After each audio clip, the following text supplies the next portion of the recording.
Hello, and welcome to Coach Talk, the show more interested in ideas and philosophy than facts and history. My guest this week is Fabian. He's the owner of the Achieveminds agency, an ex-footballer and former head of performance, having worked with Excel, Origen and Shalke in the LEC. We talked about what makes a good coach, the problems with the way that we currently run esports projects, how to hire people, and we also explored Fabian's pyramid of success. Fabian's experience, first as an athlete, then as a coach, and finally running his own agency, gives him a complete perspective, not only on the problems we face in esports, but potential solutions as well. This episode is once again brought to you by Quickfire.gg. So for those that don't know, Quickfire is a coaching platform that, alongside payments, scheduling, and practical things, makes tools for coaches. You can set up live VOD reviews, anchor your messages to specific timestamps in videos for future use, and even set up the auto-tracking of goals with the Riot API. While I was working, even in the LEC, I was just using a pen and paper, so I understand that learning a new set of tools can be daunting. But with coaching as competitive as it's becoming, anything we can do to set ourselves apart is a fantastic opportunity. And now is as good a time as any to add something new to what you offer and make it as clear as possible for your players. So if you're interested in checking out coachify.gg, you can do so with the link below. They have a bunch of free options, which I suggest you check out first, although there are extra tools more catered towards teams and working with groups behind a paywall. If you do decide to look into Coachify, please drop me a message on Twitter or on Discord and let me know your feedback, as we're working together to try and create the best tools possible for coaches. Lastly, if you enjoy this episode, please like, share, and subscribe. And if you're interested in exploring mentoring or any of the other things I do to support coaches in the esports scene, follow me on Twitter, where you can find all the other links that you'll need. And now, without further ado, so Fabian, what is coaching? What is coaching? I think you get from 10 different people 10 different answers. I think for me, coaching is to support someone, willing to see where the person is, listen to where it wants to go, and how you try and want to achieve helping this person get there. Okay. So simply I think a coach is someone who wants to help someone, who wants to facilitate something, who hopefully has somewhat more learnings, experience, or guidelines in order to get someone quicker where he or she wants to be, instead of them doing it themselves. So I would consider that this, and that has to do with a lot of things like taking responsibility, willing to care for someone. Yeah. So how would it be different from teaching in your mind? I think when you're a coach, you're a teacher. I think it is sometimes like with coaching, usually I hope that people come that they want to do something they like to do. If you're a teacher, let's say in school, I think many of us maybe did not like some things in school. So you have the buy-in, or at least the interest from the other side. Whereas I would consider being a coach, being an athlete, a student, somewhat, where you learn, you have your skills, you want to get better, you will fail, you do mistakes. No matter how good you prepare, you will always do some errors, and that's part of it. Now it's a question if the failure of an exam will, if you lose your confidence with this, or you will learn from it. Okay, these things I've done good, the other things I did not do good. So I have a simply explanation why I failed, because I did this wrong, and I can work on this or study for this. So I think being a teacher and coach is very, very similar to me. And how do you make sure that you learn from the losses rather than just having your confidence shaken by them? I think in the beginning, what's common is to get very emotional, because you put so much effort in. But with the time of many losses, you will realize you're not getting anywhere from this. You lose energy, you lose time, and it's had nothing beneficial. It actually really sucks, and it actually hurts. And maybe it's self-harming. Not that you do something to yourself, but it really drags you down. You get so emotional that has impact outside of the performance in your private life with people you live with, people you love. And at one point, I hope you get that tick through coaching from others, from hopefully having a role model, which is obviously good to have, no matter who it is. And then you will see everyone knows this role model or this person for their successes. But if you dig a little bit in, after 5 minutes looking in the internet, you will find, oh, they did not win everything from the get-go. And usually every successful person, everyone who has reached something, they have lost before. And that is a normal part, because in the end, there's always just one winner of a big tournament, of a competition. So everyone else is a loser. So yeah, that's would be my answer to that. It reminds me of a quote from Thomas Edison where he was trying to make the light bulb and I don't know how many, can't remember the number off the top of my head, but he tried 1,000 different ways or something. And someone said, you failed 1,000 times. He said, no, I just found 1,000 ways not to make a light bulb and then the right one. And that's also very good framing. Yeah, but of course, it is like this. Of course, an invention like this is obviously something else than trying to be better than before. But I guess it's the reinvention of yourself. And often what you also see is then if you have the buy-in that people reach a lot more than they even expect they could do. Because at one point you don't become actually like, you're still a coach, but actually you're just a motivator, and trying with the buy-in you have from the players that they actually blindly follow you and say, okay, this guy actually sees something in me. He knows what he's talking about. Maybe he doesn't know what he's talking about, but he sees myself bigger than I do myself. So why should I not want to really buy into this person who sacrifices a lot from himself in order to go somewhere? Yeah.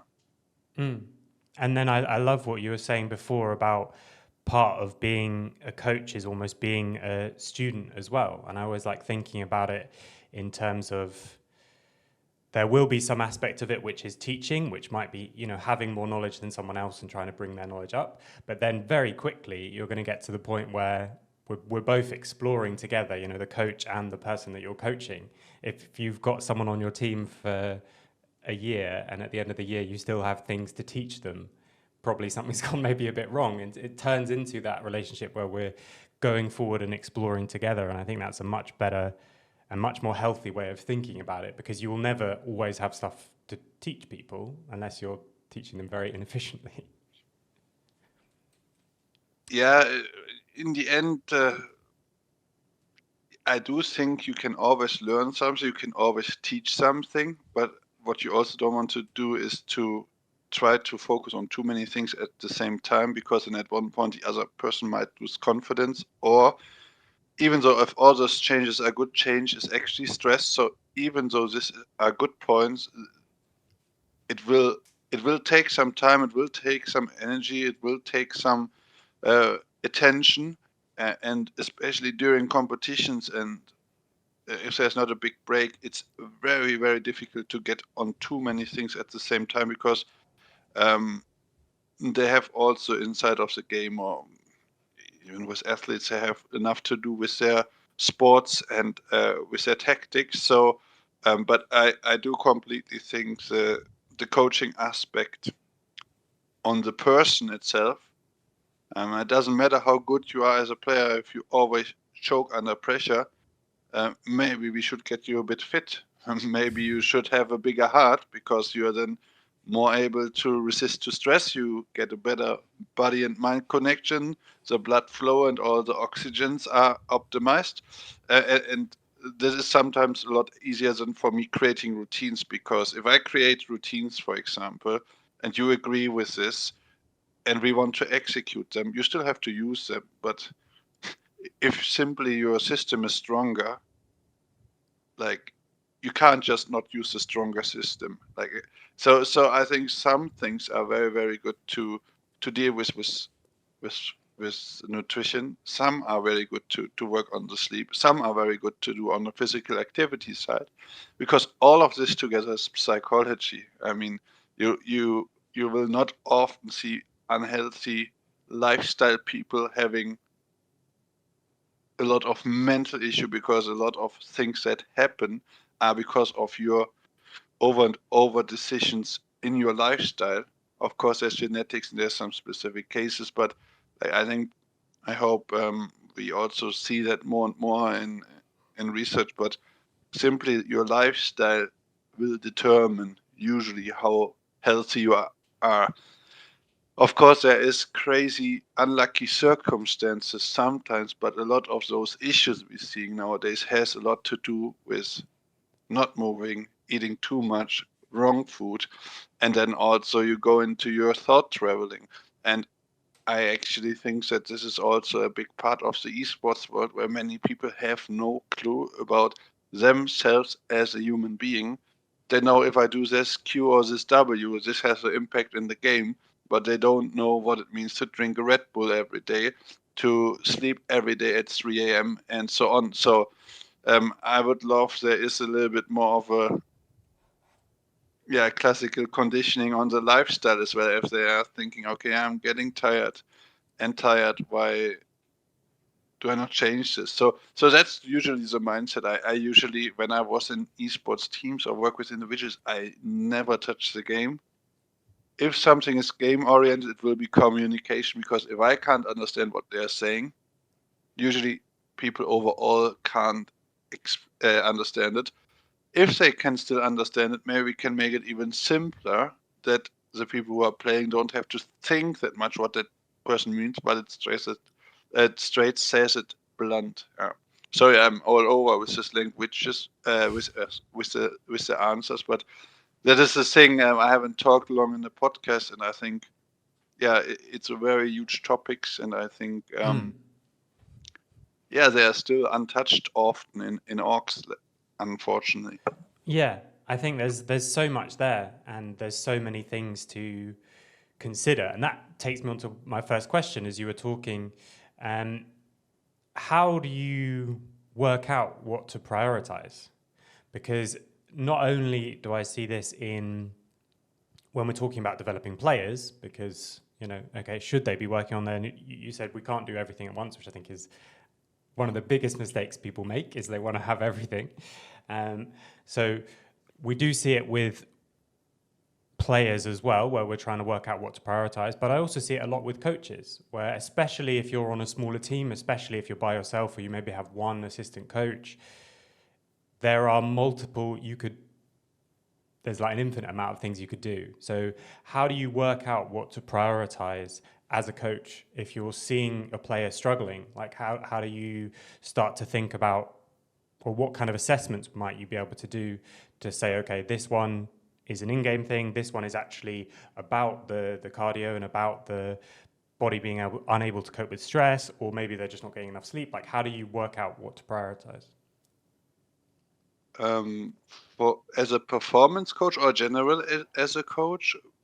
Starting as a performance coach, and then we'll Yeah, go from there. yeah. So basically, what I do usually now is always send a questionnaire out with those 4 targets. And let's say you have the mental aspect, you have the nutrition aspect. Basically, I ask questions about their lifestyle and how they would rate them, and how they would feel when they eat good, and how they would feel when they eat bad. What injuries they had, and then in the mental aspect is a little bit. It's a how do you call it? You can say what you're mostly interested in and least interested in. And it could be how to deal with teammates, with coaches, or anxiety, performance anxiety, preparation, a lot of different specific topics, because I think there's incredibly amount of topics, whereas with sleep you look a little bit of the duration, how much do they sleep, when do they go to bed, how much do they move, do they go outside, or with food, what kind of drinks do they drink, do they get enough nutrition, and so on. And then in the end, the athlete or the also coach, I do that with the coaches as well, because they also have to perform and they're also under stress. And then I usually ask them, what is your priority? And they should have a first and a second priority. And then I will talk with them about the priority and say, okay, we are right now there. We have this amount of time. I understand this is a priority. We should start with this when it makes sense. Or I said, I would actually start at sleep, because if you focus on sleep, it has a direct impact on the entire day. So I would work like this. And then with a coach regarding in-game, I would listen to the coach, but I need to make sure that the coach knows what he is talking. So it's a little bit on, okay, uh, no matter how good or bad a coach is, usually understands what's very bad in the team. And if I then hear something is very bad, I try to figure out where it could come from outside of the game. Is the communication poor, or is someone not talking anymore because he's frustrated, because he's too stressed? So then I would have to do one-on-ones and trying to gather more information in order to be specified in why this is the exact cause. So we know that it's a consequence, but why? What is the cause for the consequence? And then try to work with this person on it, and open up about it. And usually this is a lot better in one-on-ones than in a team meeting, because everyone tries to protect themselves, which is quite natural. And not a lot of people can take feedback from one person when he's sitting with 5, 6 other people around. So yeah, that's what I would usually do it. In the beginning, though, when I started at Schalke, I had nothing of those concepts. I basically was just learning. I had my knowledge from what I studied, what I've experienced as an athlete and being a coach as well in sports. And I still remember when Tim asked me back then, Tim Reichert, who's now at Giant X, after 1-2 weeks I was there, what would you change? I said, I don't know what can stay the same. He said, yeah, if you would have told me, because we were friends, he was a bit joking, if you would have told me you can't change anything, I would have fired you. Of course, he would not have done that, but and I was just observing, listening, really not making my own picture. I just see stuff. After some time, I make some notes. I talk to the individuals. And when I see some of the most talented people in Europe just looking at their mistakes, bashing themselves, of course, you can't use your potential. So, yeah, for me, it's also a learning process, as you said. Like, as a coach, no matter how much experience you have to adapt to the people you have in front of you, because it doesn't matter that you have your strategies and do them one by one, because you have to use it as a cook. The nutritions you got, you have to do a meal with. Doesn't matter what your perfect meal in your head looks like. That's what you got, and you have to make the most beautiful, the most tasty dish out of this. And if you're actually not using them, then it's not going to be the best possible way. So it's a lot of effort to be a successful coach, or like a coach who uses at least the potential. People often think you are just super good when you win everything. No, you know as a coach when you have done a good job and when you have done a bad job, because the teams have majorly different skill sets and majorly different problems. And if you have extremely difficult individuals and makes them become a team and without changing players and so ever, and actually work on this, and they grow like crazy, this is a lot more work than just being second. So for example, if you would ask me what was my best success, I started in esports, where the first split with Schalke, we went to the final in Madrid, lost to Fnatic 3-1. The second split, we lost to G2 in the final in Rotterdam, 3-0, the quickest series ever. Because the day before, we won 3-1 actually against Fnatic, where no one believed we could do it. Even some players did not believe that in the beginning, but after we won the first game, they got it. And then I came to Excel, and I have to say, and we never made playoffs, Excel was by far my best work. From the results base, in 3 splits, I was 2 times in the final. With actually, I never made playoffs. But from the work I've been doing, I have not been putting more effort in, and the growth in the individuals, and seeing how well we did with the players we had, and a lot of unfortunately roster changes. Um, this was extremely valuable and a lot of work. Yeah. I think it's such a good point. I mean, we'll come on to coach recruitment and that kind of thing in a bit, but it's so useful to bear in mind that so many coaches, even at the top level, are still developing as we're doing it, in major ways, where by the time you get to the Premiership, if you're a football manager, yeah, you will still be developing, but you probably a lot more set in how you are. And yet I talk to people on the podcast and they're talking about times in the LEC or in the LCS where they would say themselves, oh, I had no tools. I wish I could just go back and do it again. And yet we judge them for that split as if that's how you are. Because when we're all so fresh at this and we've got even the most experienced people in esports are sort of, especially in-game coaches, are sort of 5-10 years, that's like nothing really when you compare it to actually mastering a position. And yet people are constantly churning for the next coach, and so the next person makes the same mistakes the other person made at the beginning and would have done differently, and yet we just keep kind of cycling people through over and over again. You mentioned when you were talking there about, as a performance coach, you would take what the player wants as a goal and then try and work with that, although sometimes you might change it. How do you, let's say if I'm a player and I have just an inappropriate goal, but I'm really set on it, you come to me and I say, well, the main thing that I want from out of game is I just want to look as good as possible in the shirt. I don't care about like cardio or anything like that. I just want to get as big muscles as possible. And you think that maybe I should be doing something different. How would you go about that situation where you're balancing what they want and what they need? Mm-hmm. Yeah, usually the good thing is I'm super bad at League of Legends. So let's say we're in League of Legends and I work with an ADC just as an example, because if I play for fun a bit ADC, then okay, so imagine you're my ADC coach and I tell you, you tell me I should play, I don't know, Xayah, and I play Olaf. And you say, no, you should not do that, but I want to play Olaf, so that's my decision. Does that make any sense? No, because you are an expert and I trust you that you take a better decision. Now, I can play once or twice Olaf, and I see normally it's not going to go that well. So I would like to try to put it into league terms often. It's like, okay, it's good that you want to be big, but if you're big, most likely slower than if you're fit.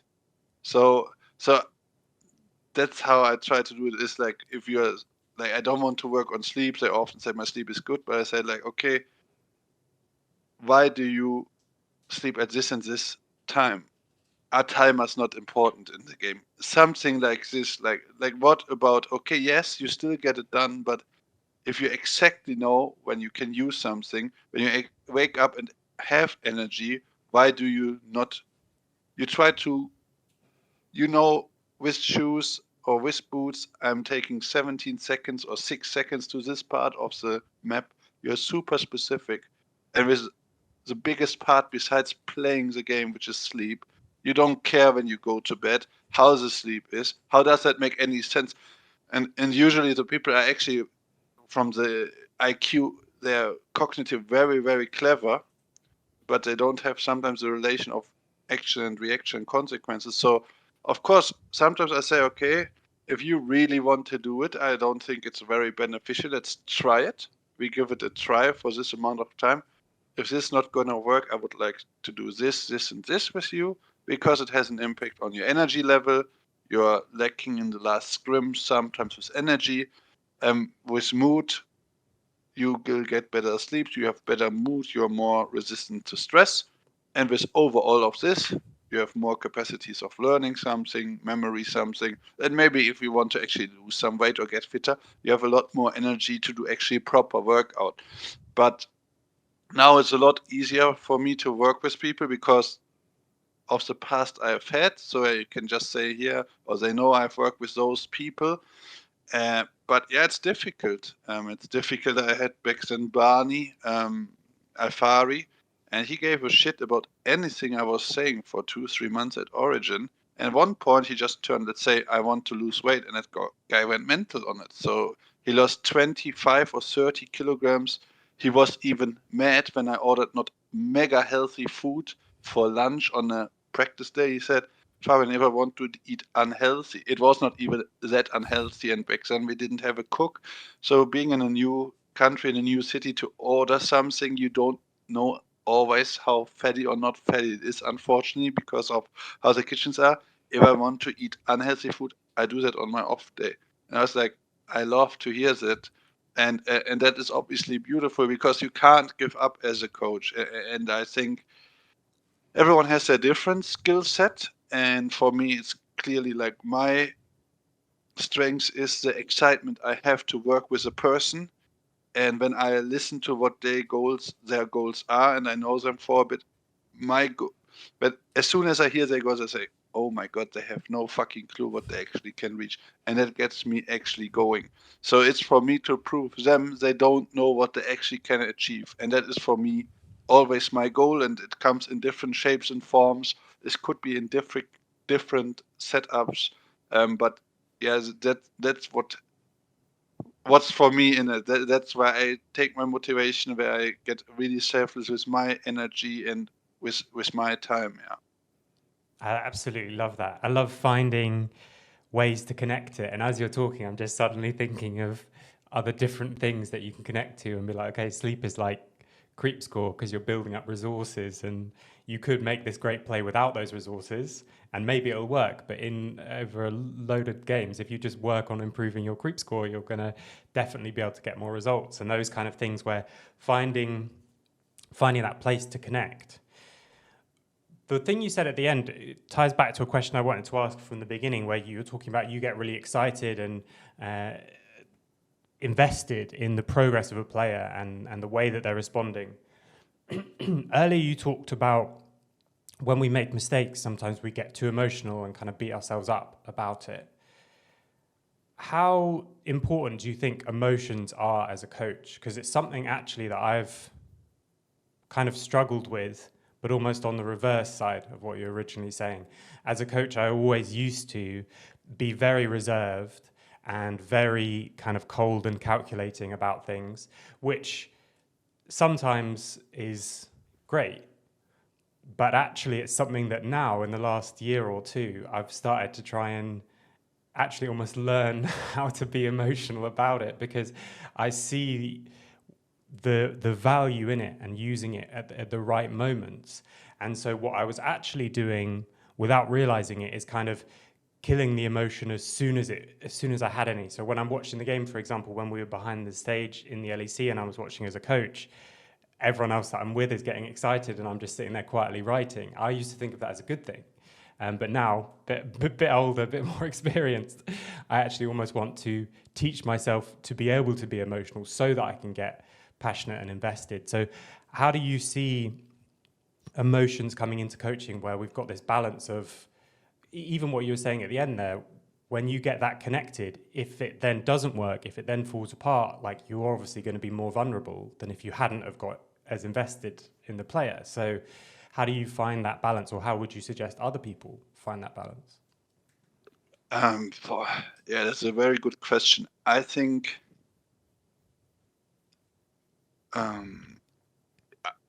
as a coach, there is different leaderships, there's different characters as a human being, how you are as a person.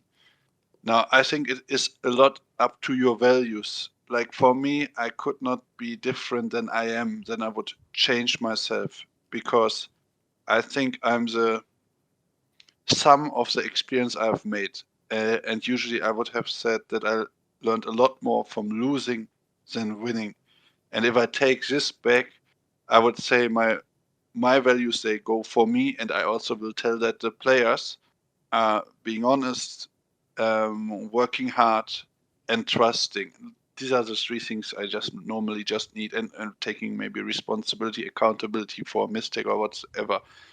And I'm quite blunt and hard on my rules. But when it comes, that's on the overall usual work day. They can always trust in me, rely on me.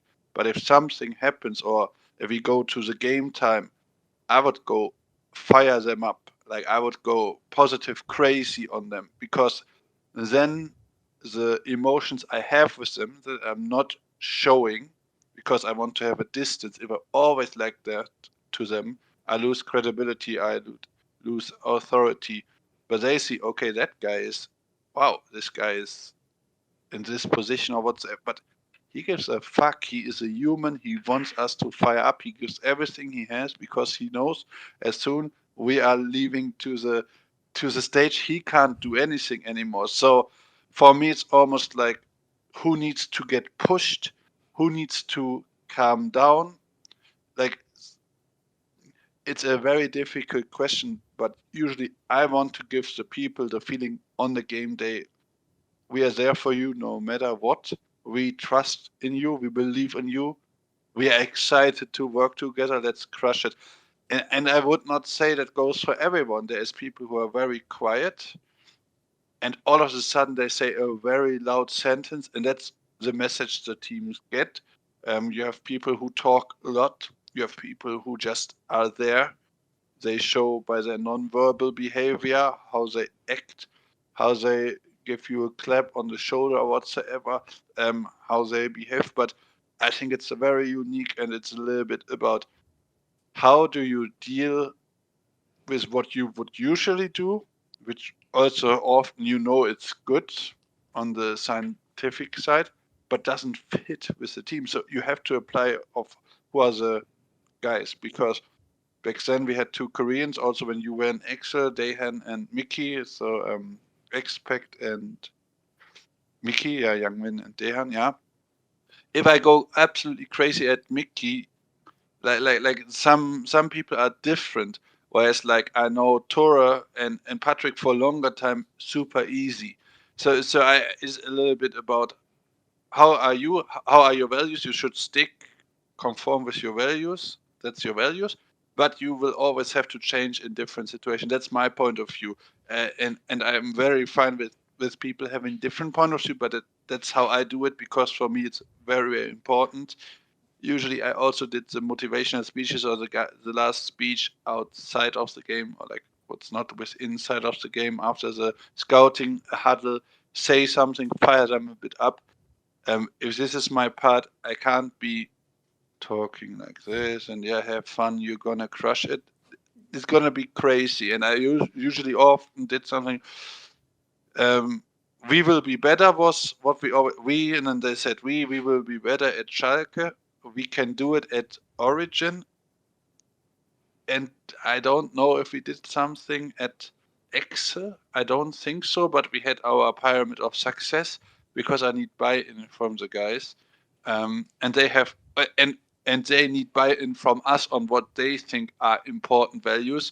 And if you have the values agreed with the team and the coach, usually it goes very, very well. That's my experience, because we do this exercise always with the pyramid of success, where I mediate a little bit the group in the beginning of the season, and it is about what they come up with, what they decide are important values. Usually, values are positive things, and of course, some could be a little bit more worse than others. But if they really bang on those, that's perfect. And if you really think then on those 6 things, you have 3, 2, 1, like a pyramid, the foundation, the middle, and the cherry on the cake. If you really think one is missing and say, okay, our coaching staff has this value, we add this on, but that's it. And I think from the values, this is the most important thing, because performance is so difficult to create and so easy to destroy. So it's a very sensitive topic, and that's why it's very important to be true to yourself, because they know you. And just because you have different facets, that doesn't mean you're wrong or you're different. Or, but yeah, long story short, I would say everyone has to find their own way, and that usually comes by experiences. I have a different confidence in working with player now than when I started my first esports team. That doesn't mean I really hated what I did before. I think it was a lot more careful. It was a lot more different. But sometimes I use this approach, sometimes I use a different approach. So, but it's always within the realms. Yeah, I think that I love that quote. It's difficult to create, easy to destroy. I think that's a very good way to think about it. I'd love to talk about this pyramid of success a bit more, but I just wanted to touch on something that I'm seeing the more and more conversations that I'm doing, the connection between people and really knowing people is just the kind of the key to everything. It's something that you kind of, or I at least, would read about and maybe know in an academic sense, as in if someone asked me what's the most important thing, I could have it as an answer. But then I just hear so many stories where you're saying, okay, this person needs this thing, this different player needed this thing, like knowing exactly what people need. And then you realize that so much of your job, I mean, Eddie Jones said the main part of his job as a coach is either putting on pressure or taking off pressure. That's all he's like primarily thinking about. Now it's a bit different for him. He was working in international sport, which means you're getting players who are already, the tactical and the technical pillars are kind of covered by their week job. But yeah, there's just that connection with players, and really, you don't necessarily need to be friends, but you do need to know about them as much as possible, because you need to know how they're going to respond so that you can then incorporate that into the way that you talk and the way that you communicate with them. Yeah. You mentioned there the pyramid of success. I'd love to just get a bit more kind of details on that. So how do you go about starting it? You mentioned it's a big group discussion with the team. Is that a discussion that you frame in any way, or do we just come in and start and see what happens? Yeah, we actually have done that during my master's in sport psychology as an intervention with basketball teams, and was also a lot easier. But what means easier? Because I would first show them a clip of the Golden State Warriors. It's called, if you put in a YouTube blueprint Golden State Warriors, you will find it. I think it's 7 minutes 39. I think also they went 73-9. I don't know if that was a coincidence that the numbers are matching, but simply it's just everyone thinks of just winning, and you win right away by working hard. And that's a major part of why you win, but that is not everything at all. And I was never in a team that has unlimited amount of money and the very best players, never. So, and the Golden State Warriors were the same. So, and that's usually often the case. You are not in the team with the best player. It's usually one team in the league who has the best players overall. How good they are as a team is a different question. That's why we do the pyramid of success. And then they showcase over the years how they sign people no one believed they could be that good because of different aspects they see in themselves. Character, the locker room person, the shooter, the physical guy. So that they get an understanding that it's important that everyone is different and that they don't like each other or don't like everything what the other person do is normal and is important, because it would be horrible if we love everything, hate everything the same, are the same. Not gonna be good. We want to make a common ground where everyone understands who are we, what do we need, and how can we achieve it together. And that is actually the point. And then the usual question would be, what means success to you now? Or what did you see in this video? And then you can get a lot of different answers. And with this, we create usually groups and say, okay, what means success to you? What are values? They stand for you for success. They do individual groups. Then they present their individual findings. And then we rate them from 1 to 10. Everyone has a vote in each of the values. And then we see who got the most points, and then say, okay, that would be the pyramid based on what you guys are saying. Would you agree to this? So it's a conversation. This video is an opener, an icebreaker, in order to get the team going to talk about things they usually don't talk about. Because I don't like, when you meet the team, we don't need to talk about champions.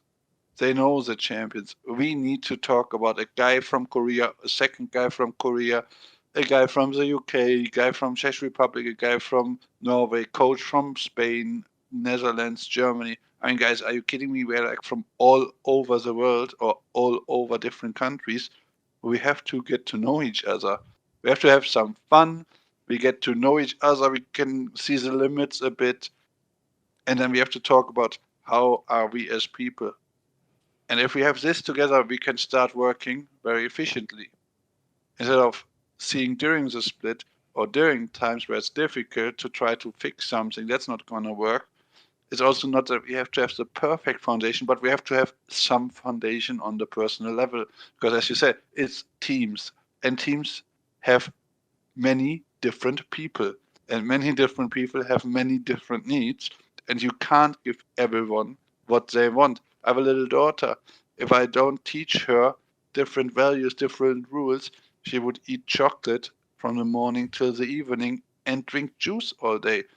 This is not gonna work, yeah. And the problem is, in most of the teams, still till now, the kids, the players who are very good at what they are doing, have lead in these decisions, and that can't happen. Yeah. So, and that is what I think is one of the biggest problems, and what actually concerns me, that there is still up to now the majority of teams not having people in positions where they can execute those positions, and are not, I don't know if because they don't have the power from the org or they're too scared. But if you're a coach, you have to have some confidence that what you are doing has an impact, and what you are doing is your responsibility. And if you give that away, you can quit. Because if you give your responsibility away, and I have my girl on sugar all day, it's out of control. Like, you can't control this. So, like, I really, really think that there needs to be a lot more focus on strategy, a lot more focus on planning, and how do you hire your stuff, how do you plan your season, on why do you hire a coach? Like what do you know of this coach besides a result? Or what have people told you about the coach? Or maybe even incapable of giving actually a recommendation or feedback based on what? Yeah? It can't be good. That is often what I hear when I talk with teams. Like, if you do your job, this is expected. This is not good. Like, if you do outstanding, this is good. I have a bit of a problem when people get hired as a coach or as a GM or as a player, that they are satisfied by doing what's supposed to be done. But that is not that's why you get hired. This is not a question. The question is if you do it very good. And this is for me a little bit the problem, where I think if we really want to develop, if we want to really see growth, good projects, and we have luckily some good projects. For example, Mouse Counter-Strike is a perfect example of having a young academy, having a structure in place, having coaches around them, and giving them time and bringing them to the first team over years. They're the best in the world right now. They also have the second best team in the world, because all of FaZe is basically former Mouse players. So they have a crazy good academy again, and that is no coincidence, because there's people who invest money in the infrastructure, in the process, and give it time and trust those people. And I'm pretty sure they're not just hiring a coach by, okay, I've heard this guy is good and this player likes him. No, this guy has leadership, he has grit, he has big goals, he identifies with our Mouse Next, or with the next generation of player. He wants to be this coach. We do maybe personality assessment, understand how he is, and that's how we actually judge a coach. And yeah, that is very, very concerning. I was right back then, when I was in team, so hyped and I have an impact. Yes, I always had short-term impact in my teams, but as soon as you go, you don't have any impact on the teams. That's why I did the agency, where I have more impact across players, across coaches, and can do a lot there.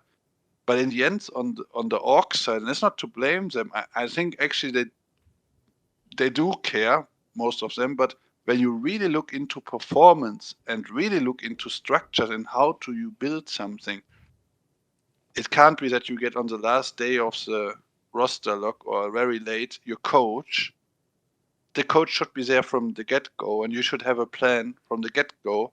And before you hire players, you should tell them how your preseason going to look. What's our focus? Is that something for you? It's not this the offer. We really hope this guy is coming. No, this is not going to work. And I think that's why a lot of teams are struggling, because they focus on, okay, that's the budget we have. What player can we get? No, what is out there? Who do we know? Who do we don't know? Where do we need maybe to do some assessments? Why do you not integrate some assessments like emotional intelligence? What is their motivation? What is their adaptability? What is their assertiveness? How do they care about other people? Like, are they happy? Do they have high self-esteem? How can we actually support those individuals? No, this is the goals. These are the guys we go for. Okay, let's check a lot of pros. Who's high in solo queue rank? That's not it, because then you should actually sign quite some OTPs because they are high in the solo queue. But as you said, solo queue is about solo queue, so playing by yourself. And you might be very damn good with your characters, but if you can't cope in a team, you are not a team player. So we either get this difficult player and work very damn hard on him to make him a team player, or most likely we don't want to waste all this energy on one person and actually work on everyone individually at the same time, that they can get better and have a cohesion. So I'm just going from one to another topic, but I think they fit in quite well. And yeah, I see a massive issue in how people are getting actually signed in the process, if there's a process, and then on the coaching side as well, and how they develop their years plans. Yeah, I completely agree. I think this is the part of esports that we are the worst at. I think a lot of it, including, I would say, the coaching, actually, is getting so much better than it used to be. And the people that I'm talking to now, or even people that I'm working with, are so much more mature and developed from a coaching point of view than I was, 1 year in or 2 years in. But this one step above that, whatever you would call it, it's obviously it's a different name in every different sport, but there's still that role, and quite often they turn out to be the most crucial. It's director of performance, or it's team principal in cycling, or it's that person who's actually in charge of the long term of the project. And in esports, to be quite honest, a lot of people, including people who work in the scene, aren't even aware that this role should exist. So I've had several conversations where I've been talking about, okay, I don't think academies are run very well, and the coach on the academy feels like I'm criticizing them, even though they've been brought on for a year. So of course, if you're brought on for a year in an academy project and your contract only runs out at the end of the year, you have to do as well as possible in summer, because that's how you're going to try and get your next job, because we're in this system where it's just like, you need to, like you said, you just get judged mostly on the result, not even the result compared to the players, just the result in general. Sometimes, the one stage above that is we actually judge the results based on how well the roster should have done. But even that sometimes is too much. And so, of course, you have to be just stuck in this cycle. But when I talk to people like Simon Cox, for example, who spent 30 years as a performance director in Olympic programs, and he's talking about coming somewhere for 10 years, and at the end of 10 years seeing the development and seeing the people that we push through that kind of pipeline. This thing in esports that's just so completely doesn't exist, that people don't even know that it should happen. And so quite often, at least it seems to me, that the people who are running the projects is either people who are focused on just the business side of things, or the coach is running the project, but the coach is there for a year. So how would we ever think long term? Yeah, I mean, the ERL level is a crazy difficult situation. If you're an LEC team, in my point of view, have it a lot easier if you decided to still have an academy, because you have the promotion route and you should try to get people as long as possible. Now, I'm obviously also an agent, and I have a lot of players who want to go to the top. I don't mind to sign 2 years contracts with players in the ERL. But if everyone else is there for 1 year, if this team has in the last 4 or 5 years changed everyone every single time, I don't do this. I want to have confidence that this team, and as you talked about, the performance coach or the GM or the head of esports, whatever, this person is, in my point of view, the most important person, because this is the guy who creates the foundation. He has not to do too much on the day-to-day, but he creates a frame. And if that frame is then created, which I think is not created in many parts of the teams, but if you have created this frame, you have to protect that frame. So this guy is gonna show up if you fuck over the system. If you do something bad, there's some consequences. But if you don't have this foundation and you have this, processes and where you want to be, and how do you hire people based on what? Is it personality assessments? It has to be a combination of in-game person assessment, maybe a little bit listening of how people behaved in different ways, but especially some personal side.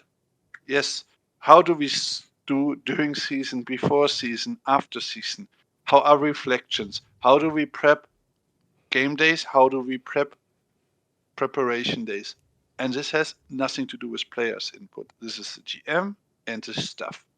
If the staff doesn't know it or is not good enough, they get external people to support them to learn. This is how it should work. So if you have a direct plan, you can adjust to those plans, can see what is working good, what's not working good. Otherwise, you're just fucking flipping a coin every year, and it's win or lose. And that is the problem. We need process. And when I started in esports, it was my very first job. And of course, it's not easy to create processes, but you have to. Otherwise, you can be short-term successful. But if we want to have long-term success, if we want to create something, especially now everyone says the money is less.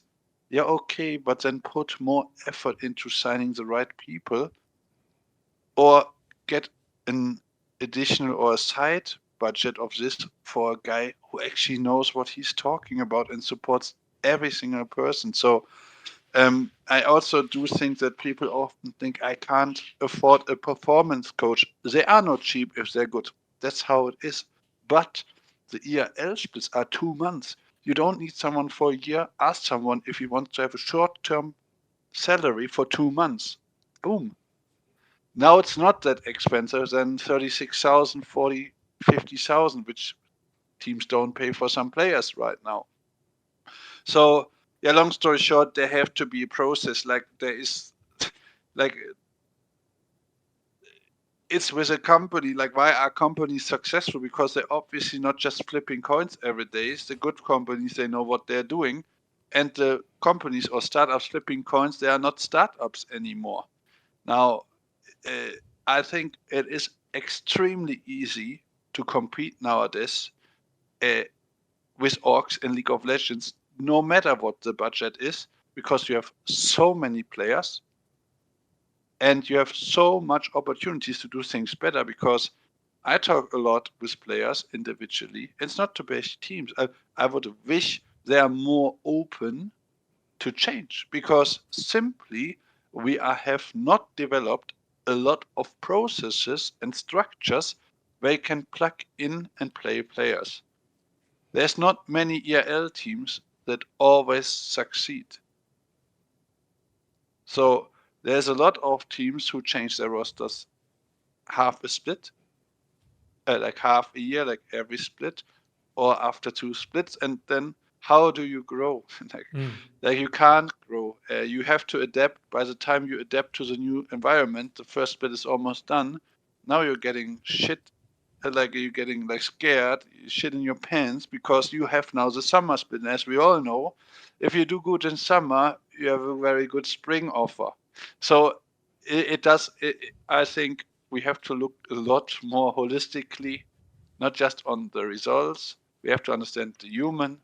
We have to also give people a chance, because you often, because of names, I don't know what that names mean, to be honest. It's like, because, yeah, this guy has a name. So if you are in esports performance, you want to win. If you want to have a name, you go to content streamer. direction. If that fits both, perfect.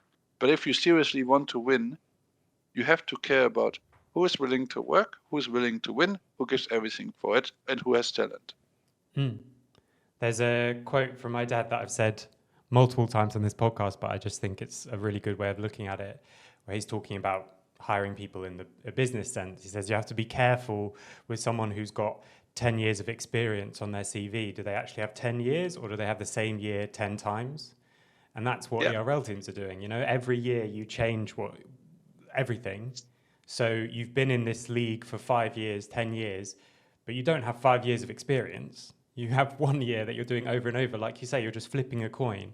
And eventually the team you put together might, pop off. They might do much better than they were supposed to do. But it's nothing to do with you. Like, you're just flipping coin and eventually you landed on 5 heads in a row. It will happen. And then you still start again, the next time. So I really think this position, whatever you want to call it, and every org can call it something different for all I care, but having someone who is primarily responsible for the long-term success of this project and the long-term direction, and who's going to work out, okay, this is the kind of coach that we want.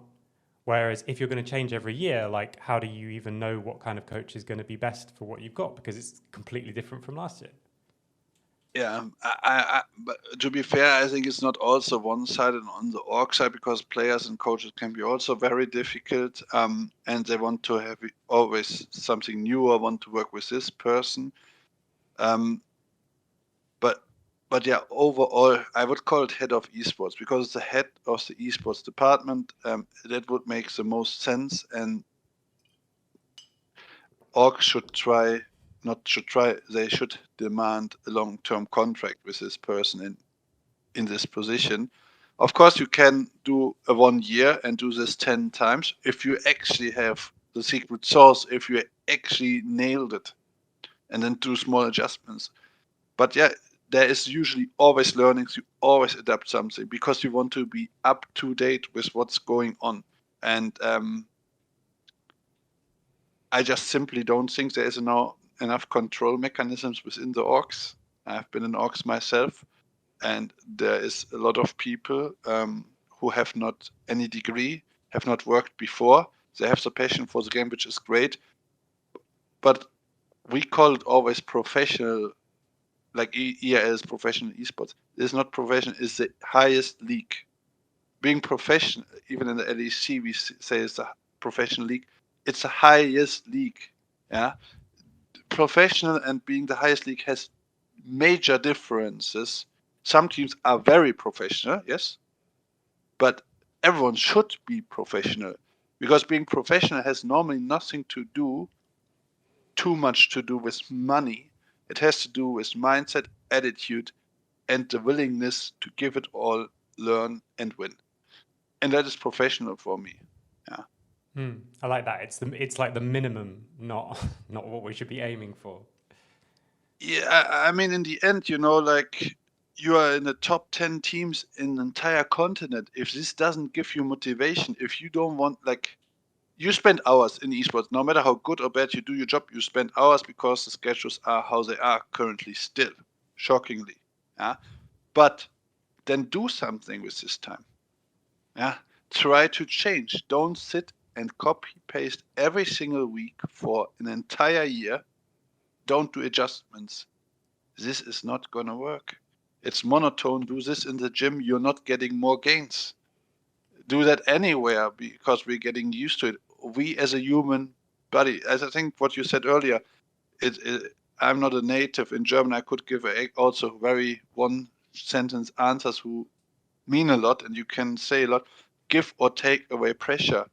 We need pressure as a human. Actually, pressure is actually the perfect word, because you have to create pressure and you have to take pressure away.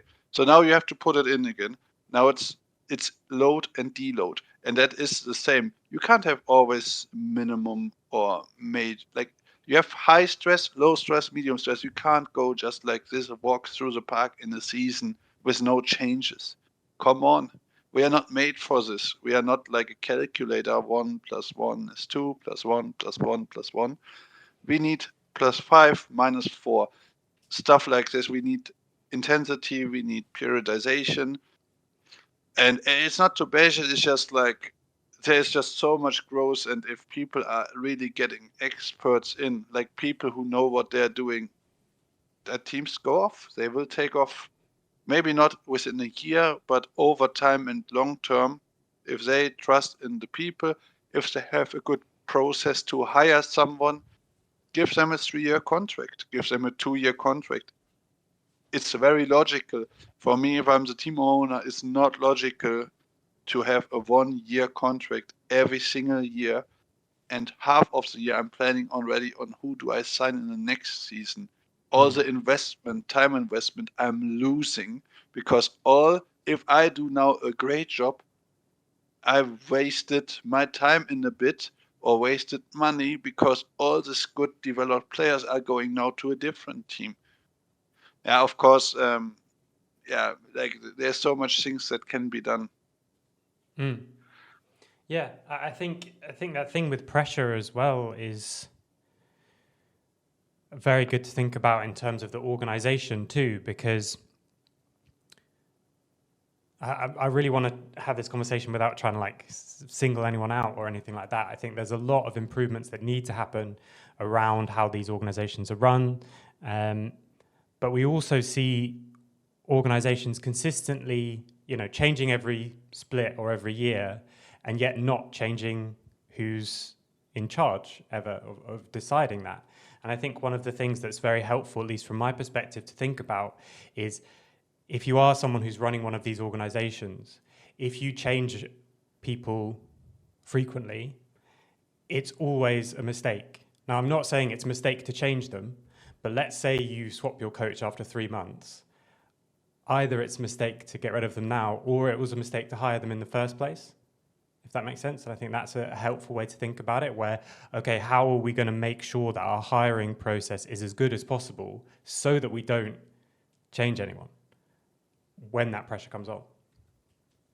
Yeah, I think it really needs to be also on the plan. There should be a plan and there should be a process, and the person who's able to say we kick or bench someone after this short amount of time has to be decided from the get-go, because often it's emotional responses. Of course, if someone does something and breaches the contract, no-brainer, of course, action, reaction, consequence. But when you get messages after 2 weeks, like literally 2 weeks in the ERL, that these guys have to perform now, otherwise we bench them, this is a red flag.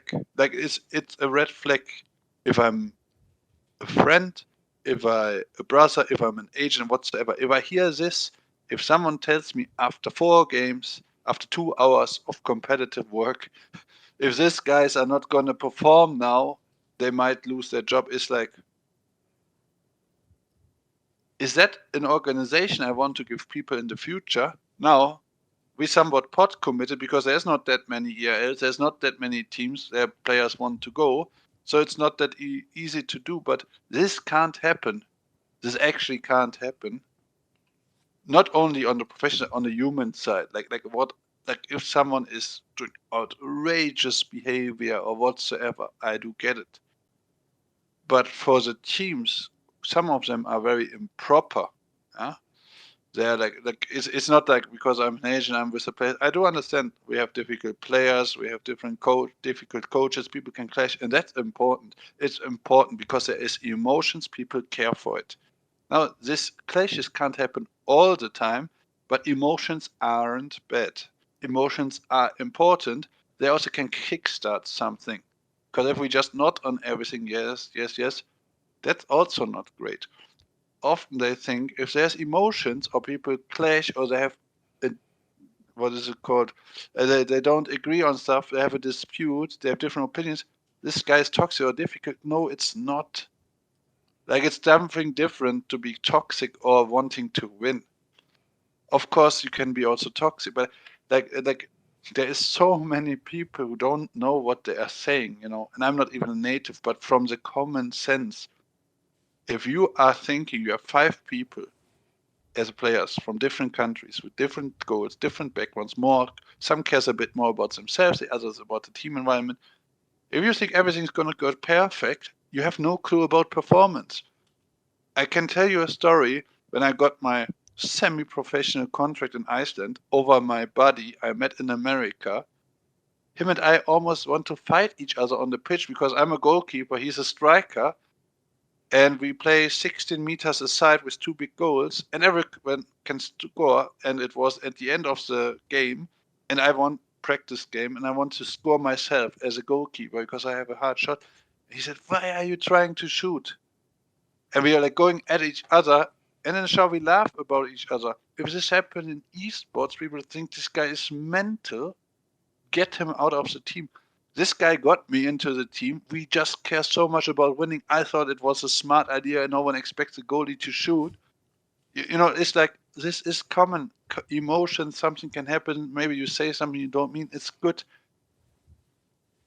Like for me, it's very important that people understand emotions are important.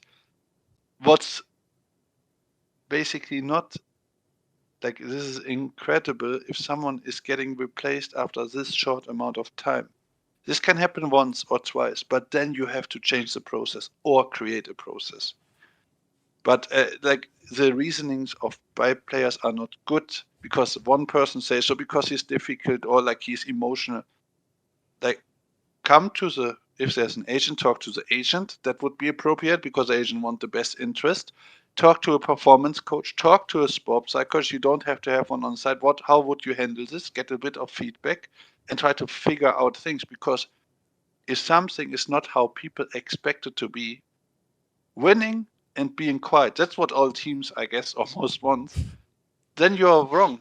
You're being quiet and you're winning, and that's perfect. But that's not the way it should be. I mean, it'd be no fun if it was all just quiet and winning anyway. Yeah, and it's just one team winning. It's one team winning all the time, and it's for me too simple, as you said, to always just say it's not working, kick others. Put the finger on you, because if you're the coach or the head of esports, you guys are responsible. The players are responsible. You're even more responsible that things are working. Now, if someone is not willing to work, and there is still a lot of people because they haven't worked before, there's players they are not willing to work, there's a reasonable situation, and he should not be there. But it's not for me. I just want to be negative on things. I rather think there is a lot of issues, they haven't been solved. Why are we not rethinking about maybe changing something in the future? And I think we are getting so much better at a lot of things. I mean, I've been involved in esports for a decade now, and I think we're getting so much better at many things, and there are people who are starting to think more long term. But we obviously still, I think, have a lot of work to do. And I think potentially the way we hire players is getting better. There's still lots of problems. But I think the big part of that is just some simple, I don't know how to even describe it. It's like we get distracted by the next thing. Like, oh, we have this opportunity to get something. So, I mean, recording this like the day after it came out that in the LCS, Dignitas had a verbal agreement to promote their academy player. But suddenly a better player, a big name, becomes available. And they string him along for a long time and then end up going with someone else. And I think, a part of that is because we don't know why we make the decisions we make. If you hire a player because Reddit was saying they're good or Twitter was saying they're good, then if they don't perform, you don't know why you picked that player in the first place. And the same maybe with coaches as well. But to kind of flip it into a more positive thing rather than us just sort of ranting about it, what do you think people should do? How should an organization go about hiring staff and a coach? So say I become a head of esports, which would be great. How would you suggest I go about hiring a coach? I mean, we've touched on already quite a lot of the things that a coach should do, but how would you go about it? I mean, A fun fact, I did my master thesis on creating coaching profile in esports, and not many people know that. And I think we had over 250 participants. And based on what I found there, which is also what I thought would somewhat come out, obviously, you can manipulate your study in a way where you want to get what you want to hear. I would really look at the person side, because we're talking about coaching, about someone who should have to work with something and with some people, with others, and want to facilitate, upgrade them, lift them, support them. And you need 3 guys, in my point of view, as a coaching staff. So the manager has to be, in my point of view, a sports scientist, because the operations is about a go-getter, getting things clear on time, to know the deadlines. A guy who is a sports scientist has structure, he has a degree, he understands performance, and can help outside of the game a bit if you don't have money for an additional sports psychologist whatsoever. And then you have to have 2 heads as a coaches. One is extremely strong on the human side, and one is extremely strong on the game side. And how do you figure that out? I think on the game side, if you hear from players, this guy, I learn a lot from this guy, and then this guy does with you interviews and showcases his portfolios or his presentations, and you question them, and couple this with a personality assessment, because the guy who's good in-game should also be good to communicate things and somewhat have a bit of understanding how people perceive information. Whereas the other guy, who is very focused on the human side, has to really make sure that he is aligned with the coach, that both coaches can work with each other, and then based on this can work with the team. So you have someone on the human side who creates foundation of the team, and you have the coach who is helping the team inside of the game, but also individually in the game. So you have a clear cut. So Andre and I did that at Shalke before, which was very good. Later on, we had an assistant coach. Additionally, like we had Alex, Joey at Excel, a head coach and assistant coach, and then we had me as the head of performance for different teams, and then Simon, who was a sports scientist, team manager, that was very good. But it can also work with 2 people. And then we had a team manager, Nico. He is the GM of BDS now. But I would really I will consider, you have this in sports as well. You have the guy who's close to the team, to the boys, and then who's teaching. And you can teach in the game or in the sport and the people. And then you have to use those 2 heads. I don't mean in a bad way. These 2 people, in order to get what you want. Like in the players, what is important for the top laner? He doesn't need to communicate all the time. He doesn't need to be the shot caller, but we need this information. He needs a good. He has to be good on TPs, or we have to work that he knows where to place the TPs, where to, whatsoever. The support, the jungle. That should be people who are wanting to collaborate. How often do you have jungle and support fighting with each other? They have to be on the same page. Okay.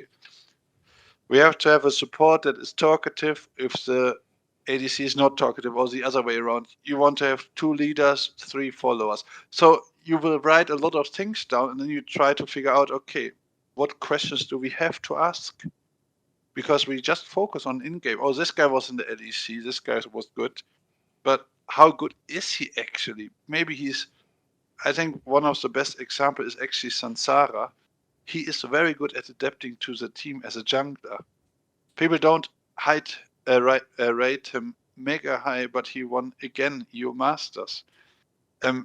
There is not many junglers, in my point of view, that can adapt so much to the team, bring culture, be selfless or be selfish.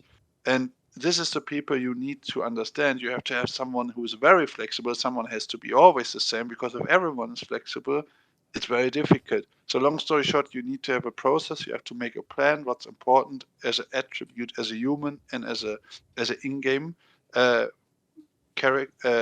in-game skill. and then have to hire for those, or try to find those without looking at who is out there, who are the big names. I literally mean that.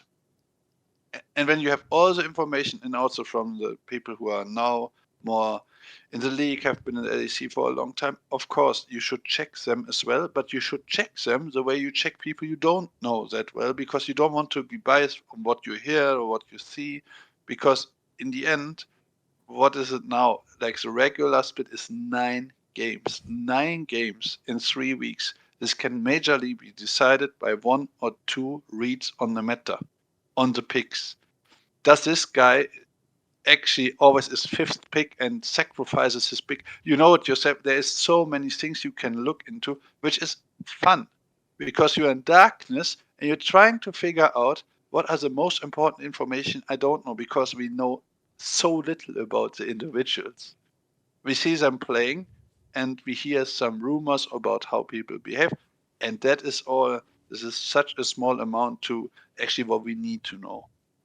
And it sounds simple in a way, but going through those processes and building an actual plan of, okay, this is what we want, and then this is how we're going to test for it.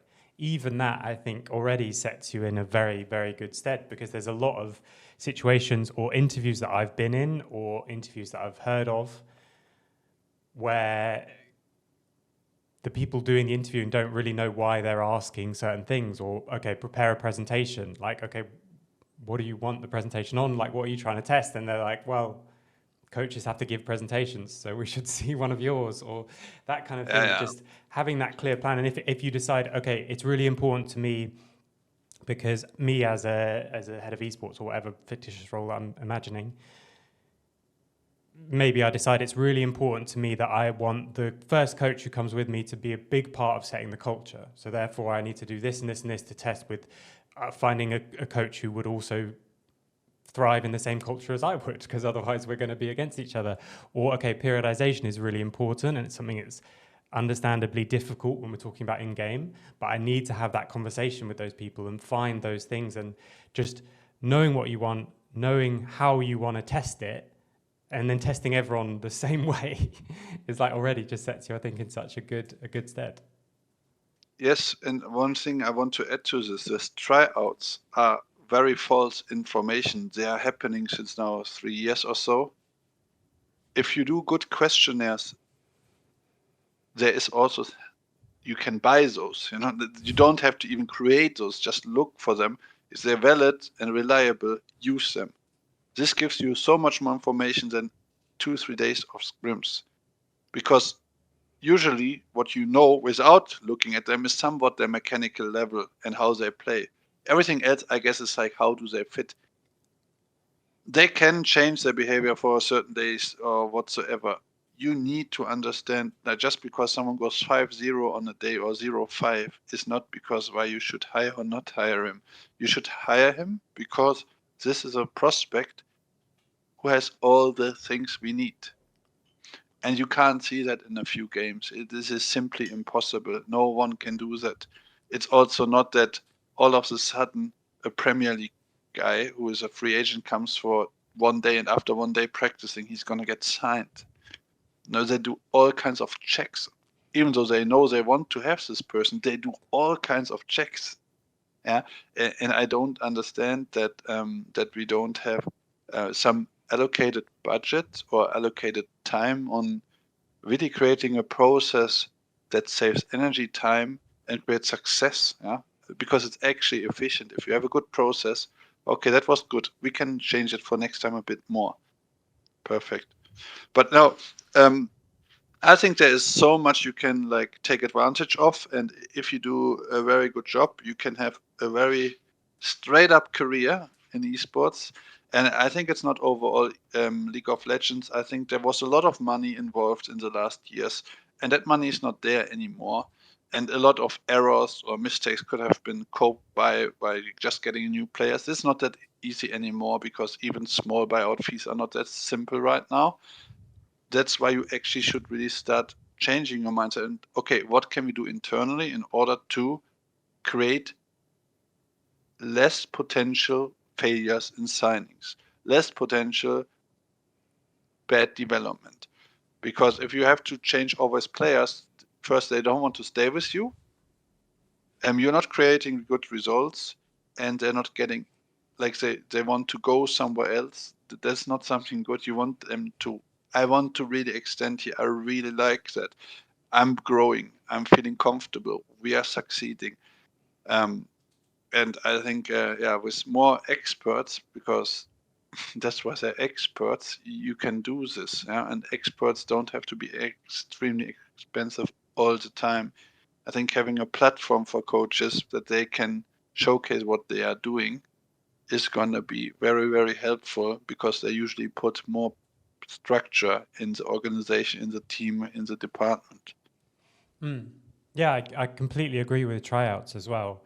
I actually, only last year, was part of a LEC coaching interview process that involved like a couple of days of tryouts and a chat that wasn't structured at all, and that's how the decision was made. And I just think it's quite kind of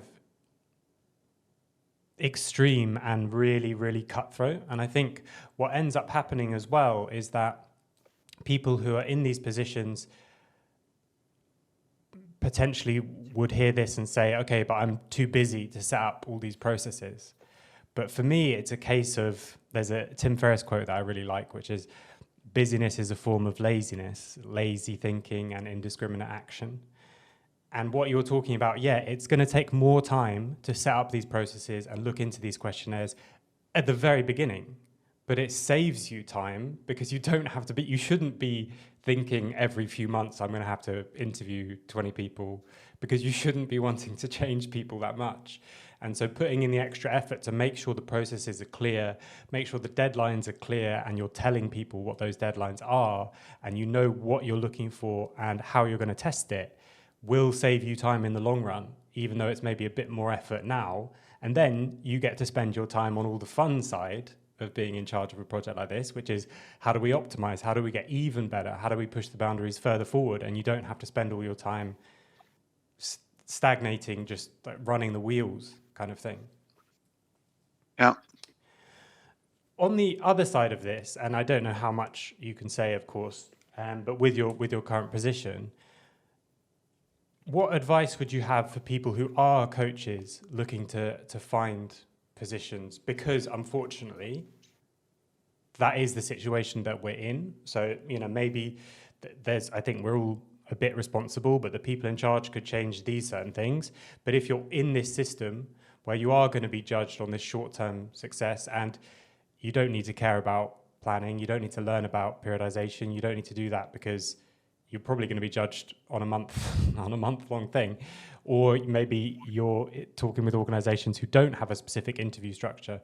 But what advice would you give coaches who are looking for positions? To find a project where the GM or the person in charge in hiring you gives you time. You can't create performance in half a year. Not possible. There has to be mutual respect in what is agreed will be executed with realistic goals. And you should go, in my point of view, if you find the right organization, 2 years. 2 years is very, very good for a coach. It depends on what state you are at, and if there is this organization you can rely and trust on with the foundation, this is very, very important. On the other side, I think what's also very important is that you actually are sure what your values are and what you're looking for. So don't expect that everything is taken care of. Most likely you will have to do a lot yourself, and start already thinking about what process you want to have in place, because that's obviously a strong point of view in a negotiation, or if you showcase yourself why you want to have this job. Because if you can take away job from people, they usually like that. And if you have a good plan, that's also very good. On the other side, learning, reading books, listening to podcasts, be active. I think that's one of the most important thing. And as I have mentioned before, I'm planning on creating something else. I mean, I've texted with you a bit about that. When I was in teams, I had a small impact just on the people around me. Now in the agency, I have a bigger impact because I have more people than 5. So across teams, so I want to have an impact. And now I'm working on something that hopefully will be released around August to actually facilitate and help people who are coaches or professionals in different fields can show their skill sets, whereas players, teams, individuals can book and use them in order for their need. Yeah. So because that's also very, very important in my point of view, that coaches and people who want to help, coaches want to help people, that they are accessible, that there's people who can click and book and understand, okay, yeah, I can get help by this person, and bring people together. There's a need, there's a demand, there's someone who wants to give something, there's someone who wants to learn something. So yeah, I think that is something very, very important. And then I think overall, there has been a lot of criticism, and I don't want to go into politics, but there is the Esports World Cup, and there's a lot of money involved. And I do think with this money involved, there is a lot of organizations and teams who can benefit from this. And I do expect that more organizations are looking for the stuff we are talking about. So I'm a high believer that this money will be an institution for creating security in fundaments and success.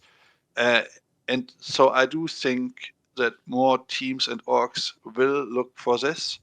They also see, okay, we have to optimize the processes because money is not unlimited. And I do think that also there is a few very, very good ERL teams, or not LEC, LCS, but it's obviously loads more titles. Dota 2, which is going big again. CS2 is massive. Rocket League, Valorant, there's a lot of things. I do think there is an understanding something needs to be changed.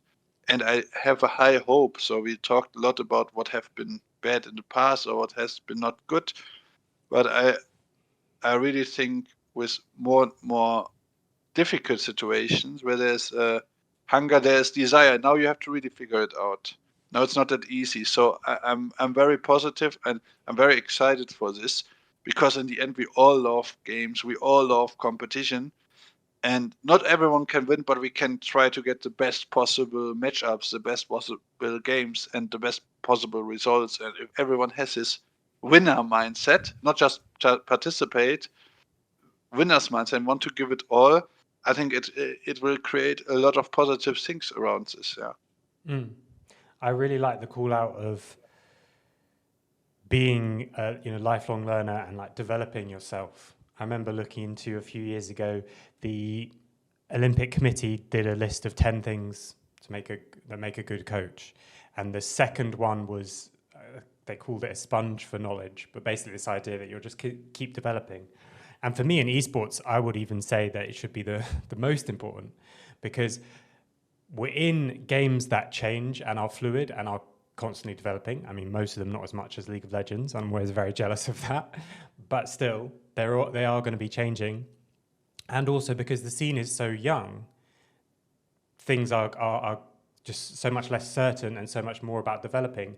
And so if the Olympic Committee is saying the second most important job is to be, or trait is to be able to be constantly learning, and they're talking about sports that are 50 years old or 100 years old, like how important must it be for a scene that is, I mean, yes, people have been playing League of Legends for 15 years, but a professional scene for far, far less than that is just so dynamic, and to be able to keep growing and keep changing, I think is so important, which also, again, ties back to this idea of recruiting people based on who they are now rather than who they were 2 years ago or something, because we should all be constantly developing. And I think that's such a important thing to keep in mind, and especially with the world the way it is, there's just an infinite amount of things to learn, and you could be, like you say, podcasts, books, audiobooks if you don't like reading, or there's so many ways to get all this knowledge now. And having these kind of conversations, I think, as well, is also really important. Like, reach out to the people who are in your network, just to talk about coaching. The reason I love doing this podcast, and I would do it if no one watched, is because I leave all these conversations with 100 other things to be thinking about, a bunch of things I've learned, a bunch of things that I've reevaluated in my own thinking, and it just constantly is pushing me forward. One of the other things that I wanted to talk about, you've mentioned the idea of creating a place where coaches can showcase their work, and of course you being involved in the performance coach side of things when you were working directly with teams. Where do you think we are in that area of things? Do you see us progressing with the idea of people finding it more important, putting a bit more value on it, or have we still got a way to go? Regarding performance coaching, you mean? Yeah. In the end, we are humans and we need to perform. So there is a lot more common knowledge in traditional sports who are, let's say, if you're LEC level, you're top flight in your country or in your continent. You go through academies, you have had a process in order to get there. You're not going from home to an arena. This is the beauty of esports, to be honest, because you have so much unused potential, and that has to be clear for everyone. No matter how good a player is in esports, there is so much unused potential outside of the game. Now, if we can get this into the heads of the people in the organizations, it's not a discussion, it's a no-brainer. It's not even a conversation. If you know that this guy is almost on the maximum, somewhat inside of the game, with his lifestyle, he can get so much more better inside of the game, can be such a better role model, healthy role model, can be a superstar for so many people. He has a longer career. He wants to stay longer with you. He creates a fan base. He gets so much better. Why not try it out? So yes, performance coaching is important, will be important, will always be important, because these are people who don't do anything else than focusing on where is this person, how can I get it in 1 week here, and when can I get it to this point? How do we get that? I have to create a relationship. I have to understand the human in front of me.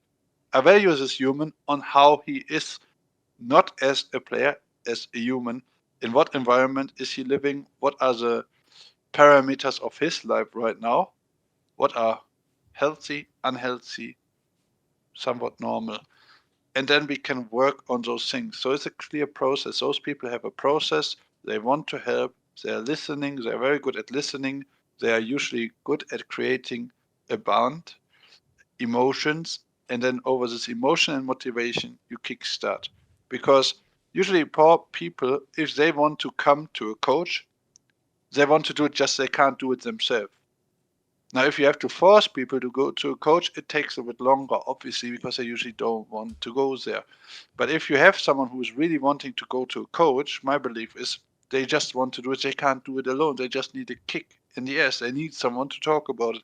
They need someone to follow up. So yeah, performance coaching is important because, like you said, you can learn so much. Everything is changing. You can get so much different ideas to your mind. You get bombarded with stuff to your brain because on the screens, on the swiping, everything is so quick. There's someone who maybe needs to bring you down to just a few things, because to be a professional athlete, you don't have to focus on too many things. You actually can just narrow it down and you have to hit it home. It's going to be sleep, it's going to be nutrition, it's going to be your focus. You have to set goals and you just go for this. And all the social media, everything outside of this is not my performance. It's cool to get more clicks. You can write there, I want to win. Because if you care about your brand, tell me why these big stars have so much followers, because they win. Everyone wants to be associated with a winner. Manchester United has so much fans because not of their cool logo, because they were insane back then. Yeah, so there's like this false belief we have to have cool people in order to get fandom. You get fandom by success. You get fandom by development. You get fandom when people can see people are working hard. They are getting it done. And that is cool. And when you're on the top, everyone likes you because you're cool. You're a winner. But yeah, so long story short, coaching is super important. There's unfortunately still not a lot of, or there is any coaching licenses in esports. There's here and there some institutions who give like over a foundation, but you have in sports CBA license and the teacher license. And I really hope this is going to be developed because it doesn't have to be in-game specific here. It has to be leadership, personality level, mediation level, communication level, feedback level, behavior level. Has to be somewhat of a, not degree, but something in the hands for the coaches in order to execute on this, because we don't have to need to learn this all. Back then, 100 years ago, this research wasn't out, but this research is out now, and traditional sports are approving it and adapting it. And as you say, esports is even quicker. Why are we not adapting and using it? Because if it's efficient, that should be something for esports. Do you think that some sort of coaching license or coaching qualification is something that's possible in the space?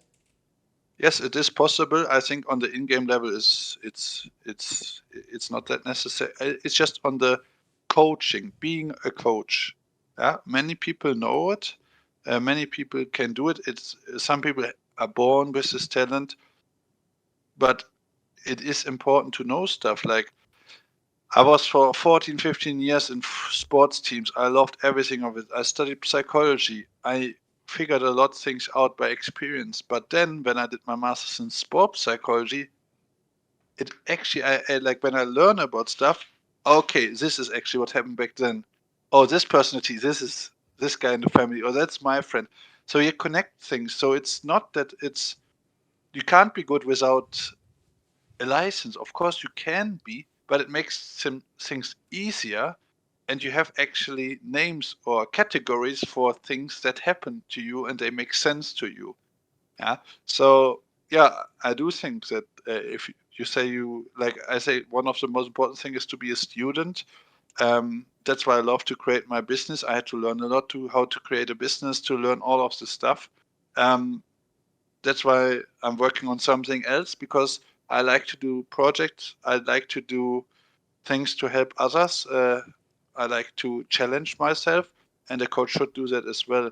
And it is not possible for orgs to do this work, in my point of view. So you have to have an external expert to work with the coaches, or some institution or some setup where you can do this, because even like the licenses are by the federations, they're not by the individual clubs. So I would highly recommend this. And there's, like I said, there's such a big potential to grow. And many of the successful coaches also now in esports, they have played sports in the team before. There is no coincidence in this. So they have quite an advantage on others who have not experienced that. Yeah, I mean, I think it's difficult. I think it's going to be very, very difficult to do. But I think it is those things that are the next step. You know, going forward, if we keep developing and we keep improving and all this kind of thing. So I'd like to end with the quickfire questions, which are the same questions I ask everybody. I do this little spiel every time, but it's just so fascinating to me that we all come from such different places, and yet we're all, you know, striving for that same thing. I love what you said at the beginning. I'm the sum of my experiences, and so this is just a kind of quick dive into that for each person. So the first question: who are the coaches that you look up to or idolize, either now or early on in your career?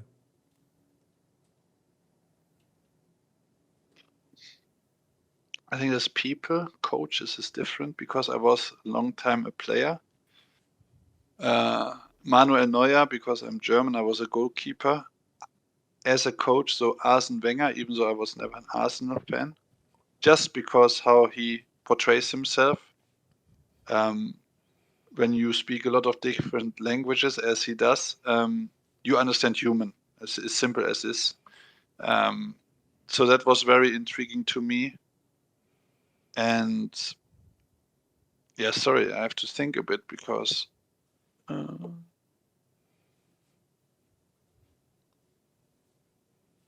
Jürgen Klopp is someone I really admire. Of course, you also know a lot more people, most likely from the countries you are at. You have been closer to. Yeah, I think this would be the people. What's the biggest hardship you've experienced as a coach? Hardship is like the biggest learning, or Tough hardship? time. Yeah. Something negative happening. Yeah. Basically. I mean, I don't know if it's negative, but the results in Excel didn't match how good we worked. This sucked a lot. I mean, you were also there back then, where we won a game against Origen, which we should have lost. We were 10k behind. Basically, everything was clear. We go for it, and then every team wins or loses in a way that we were out. That did hurt me for the guys because we put so much work. Like everyone says it, but like I've never worked more in my life than this time, and that really sucked. So that created for me the desire to keep going always. But yeah, it was for sure the placements of Excel, where it was so close. Yeah. And what's your top highlight as a coach? Top highlight, the time in Origen overall. Like we flew so much. I mean, I think many people actually don't know that we flew on Thursday. So on Thursday morning, we came to the office with our clothes for flying. We scrimmed until 7 p.m. the full block, went straight to the airport, hit Berlin and the hotel at midnight. We played Friday and Saturday in Berlin, and Sunday morning at 7 or 8 we flew home. And during this time we had a different office in Berlin. We had to, as a coaches, unpack everything because it was an office room, put everything on the computer, set everything up for 2 days. This was such a fun time. And on the Sundays I usually cooked for the guys. Unhealthy stuff, but it was like burger or pizza always. And in the end was a playoff pizza because we actually then made the playoffs and went to the finals and had game night, like played board games and stuff. That was great camaraderie. This was by far the best group of people I've worked with on the personality level. Yeah. So overall it was insane. Going to Rotterdam, people think we are losing against Fnatic and then beating them 3-1. Getting completely smashed by G2 then in the final, but that was such a big achievement. So I loved the time with the people, the players and the coaches in Origen, to be specific. That's what I liked about that. And what are 3 non-negotiable behaviors that you and people around you need to buy into? Honesty, trust, hard work. Great. Last question then. If you from today could give yourself one piece of advice when you first started your coaching journey, what would it be and why? So, coach's journey. As a player, don't be that cocky to myself, because now I know so much. I would have been so much better if I listened. As a coach, you can't plan perfection. Like people say you can plan perfection, but if you're a coach and you work with others, you have to be able to listen. So you can get close to perfection, you can prepare for things, but the most important thing, I guess, is the listening skill is what I mean with this. If you are a coach, you need to know what you know, but you have to adapt it, and you have to have a unique formula, a unique way on reaching the other person. So this is I think, don't be too prepared and stiff. Yeah. Great. Well, Fabian, thanks very much for coming on. Absolutely loved the conversation. Love what you're doing at the moment, and I'm excited for what's coming next. Thank you.